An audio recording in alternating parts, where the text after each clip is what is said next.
Hello and welcome to A Celtic State of Mind. My name is Laura Bradburn and I'm joined by Liam from Celtic Down Under for the halftime analysis of Celtic versus Hibs. It is a much more comfortable outing than I thought it was going to be. 3-0 up at halftime. Um, Two goals from James Forrest, one from Yakimakis. We will get into exactly what they were all about. But Liam, your thoughts initially on the first half? Um, I mean, 3-0, incredible, but for a couple of really good bits of defending from Hibs, and I think a perfectly good Hatate goal disallowed, and also pretty strong claim for a penalty right at the end of the half there. I think it could have been a lot more. Haven't seen a game this one-sided since Wednesday. That's true. That's true. We're going to have a wee look at some of the sort of outstanding players of the first half. One that I wanted to bring up specifically, which I'll do right now, is this man right here on the left-hand side, Haksabanovic. We were singing his praises before the match. Liam, what kind of impact do you feel he's had in the game, and how influential has he been to everything that we've done so far? Oh, he's absolutely running the show. He is. He's. I wonder if he listened to my me bigging him up before the game, and he's went out and proved it. He really has just instrumental in the first goal. So much of our build-up play coming in from the wings has come through him. He's absolutely sensational. But for the fact that I think Forrest is probably going to end up getting a hat trick today and will get man of the match. Haksabanovic would normally be a shooty in one for it, but yeah. I mean, you can see there, chances created 3. He's got, I think, a 96% pass accuracy. He's got, just the stats are all entirely in his favour. 5 out of 6 of his crosses have been accurate as well. So you can't really ask more of him. And really, that whole left-hand side there with Bernabe and Hatate, I think Hatate's a little bit hard done by with the lower rating there, but Bernabe and Hatate have teamed up well with Haksabanovic down that left-hand side, and it's been the focus of most of our play, hasn't it? Yeah, and also, you look at the fact that Forrest coming in from the other side has managed to get 2 goals, and I think that's largely because our play down the left has drawn the Hibs defence over there and created spaces for Forrest and Giakoumakis. Yeah, that first goal from James Forrest, that's certainly exactly what happened. The ball coming in from the left-hand side from Haksabanovic, and Forrest putting the ball in at the far post. The goal from Giakoumakis with that fantastic delivery from Bernabe as well. We'll talk a little bit about the rest of the front line there.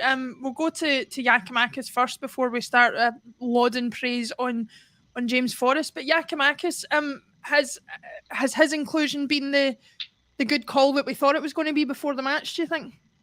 Absolutely. Hibs have got guys like Ryan Porteous in defence, who personally I think is a good player. I know a lot of guys don't rate him, but I think he's a good player.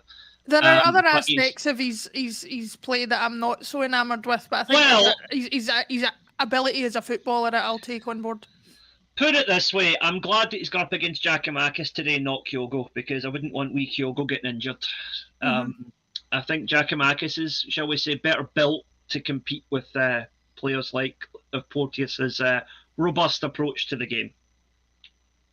Yeah, I think that's entirely true. Aerial duels won 3 out of 5, 2 out of 3 shots accurate on the goal. He really has proved to be, that robust striker that we need up front. And like you say, I think that's what we're coming to, and correct me if I'm wrong here, Liam, but I think that's what I'm coming to realise about Giakoumakis and Furuhashi or Kyogo, is that they are so different. It's not necessarily that one's better than the other. It's just that the way in which they're used and the opposition that we choose to play them against will vary, and having that versatility in what we can choose is only a good thing for us. But see, the good thing is he gives us such a different option. But then again, so too does Forrest, Haksabanovic.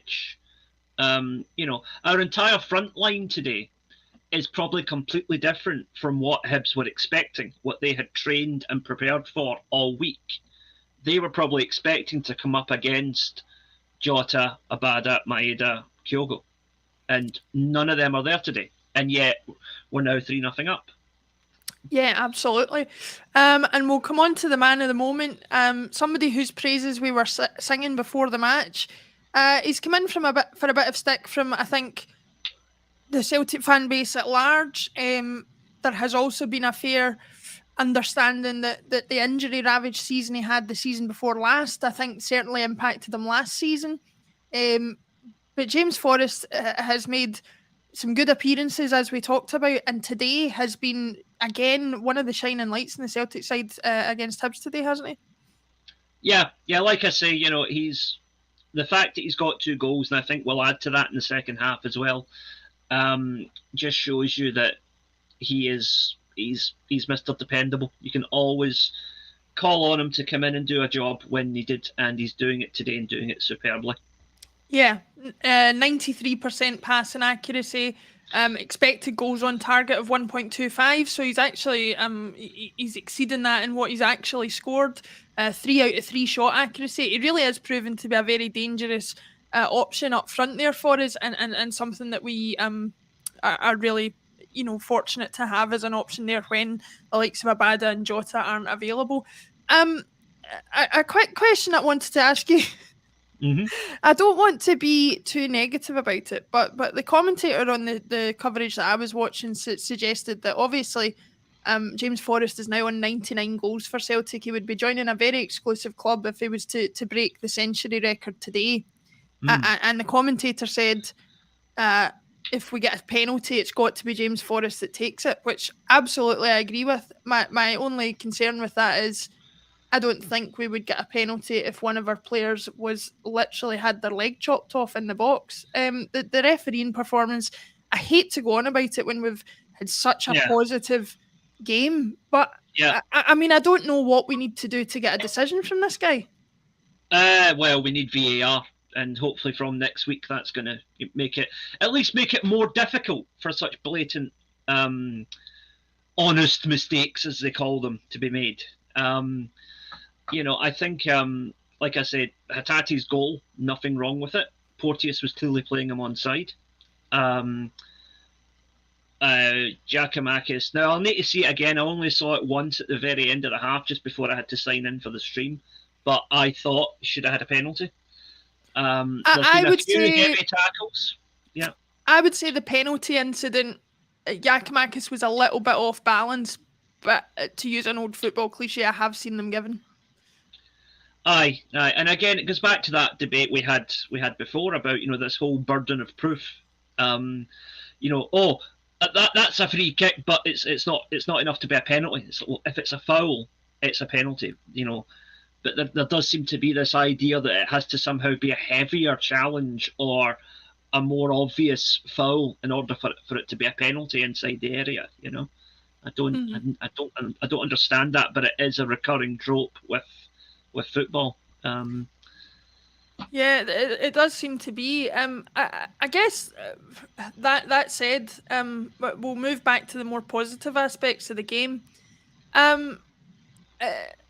I'm always stumped in a situation like this. We're 3-0 up at half time. We're to say we're cruising is an understatement. If you're the manager, do you change anything right now? Do you stick with what's working? Keep it going till about the hour mark. That's usually Ange's MO, and I'd be quite happy with him to stick with that today. Funny, we were looking at statistics there, Laura. Here's one for you, right? Mm-hmm. So, James Forrest scores 2 today. Giakoumakis scores 1. James Forrest's squad number is number 49. Mm-hmm. Giakoumakis is number 7. Mm-hmm. Now, divide 49 by 7. Divide 7 by 7. What do you get? 7 and 1. Sometimes the punchlines write themselves. I mean, put it this way, Liam. I think even if that maths hadn't worked as cleanly as it did, you'd have found a way to make it work. Hey, come on! I spent 20 minutes working on that one during the first half. Come on. 20 minutes. This man is teaching the future of Japan, and he took 20 minutes to figure that one out. I don't know what to say about it. Hey, this man also failed his math higher, so come on. Well, less said about that, the better. I guess the only thing that I want to think about for the second half is, if we go back, let me just see if I can pull it up here. If we go back and look at the substitutes bench, which is handily covered up by the banner there, which I'll just remove. Siegrist, Taylor, Kyogo, Abada, McCarthy, Ideguchi, Aboldgaard, Maeda, and Juranovic. Who, if any of those, are you wanting to see an appearance from in the second half, do you think? For the sake of fitness, I'd like to see Aboldgaard come on and play a bit just to get up to speed with the team. Ideguchi, I mean, I'd love for him to just come on and score a goal, just to remind everybody that he's still here. Yeah, I'm really rooting for the guy, but he needs to pull something out of the hat soon if he's going to make it at Celtic.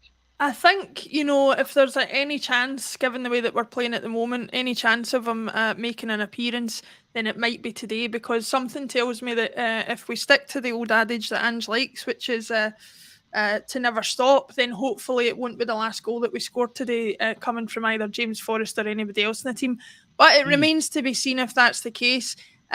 We will see you all at full time to analyse what is hopefully another high-scoring second half, and hopefully we break some records in the process. Good luck, Jamesy Forrest. We're all rooting for you, I think. Thanks, Liam, and we'll see you at full time. See you then.